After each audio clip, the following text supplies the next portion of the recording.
ഷാഫി പറമ്പിലും യാതൊരു മാങ്കൂട്ടുണ്ടല്ലോ, ഇവർ രണ്ടുപേരും പോയ കാറിൽ ഇലക്ഷൻ കമ്മീഷന്റെ ആൾക്കാർ ടോർച്ചടിച്ച് കാറിനകത്ത് എന്തൊക്കെ ഉണ്ടെന്ന് നോക്കി എന്നുള്ളതാണ് ഇപ്പോഴത്തെ പ്രശ്നം. ഞങ്ങളുടെ കാറിൽ ടോർച്ചടിച്ചാൽ ഞങ്ങൾ വരുമ്പോ നിന്നെ കാണിച്ചു തരാടാന്നാണ് ആ ടോർച്ചടിച്ച പോലീസുകാരനോട് പറയണ്ടേ. ആര് പറയുന്നത്? രാഹുൽ മാങ്കൂട്ടമാണോ ഷാഫി പറമ്പിലാണോ? ആരും ഒരുത്തൻ ഒരു പേരും കേട്ടോ പറയുന്നു. എത്ര നിരുത്തരവാദപരമായി പെരുമാറുന്നു നിങ്ങൾ അടിച്ചു. ഇലക്ഷൻ പ്രഖ്യാപിച്ചു കഴിഞ്ഞാൽ ആ നിയോജക മണ്ഡലത്തിൽ ഇലക്ഷൻ കമ്മീഷന്റെ നിരീക്ഷണം ഉണ്ടാവും. പൈസ വരുന്നുണ്ടോ? പൈസ വരുമല്ലോ. അപ്പൊ പൈസ വരുന്നുണ്ടോ എന്നൊക്കെ അവർ നോക്കും. പട്ടിഷോ നടത്തുന്ന 2 എണ്ണം മോങ്ങുന്നു ക്യാമറയുടെ മുന്നിൽ. ഞങ്ങളുടെ കാറിൽ ടോർച്ചടിച്ച് നോക്കി.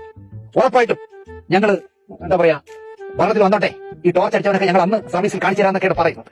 അതുപോലെ ക്യാമറ കാണുമ്പോൾ ഈ ഷാഫി പറമ്പിലൊക്കെ എന്തൊക്കെ പറയുന്നത് ബാലരമയിൽ വായിക്കുമ്പോഴേക്ക് ഷാഫി പറമ്പിൽ പറയുന്നത്.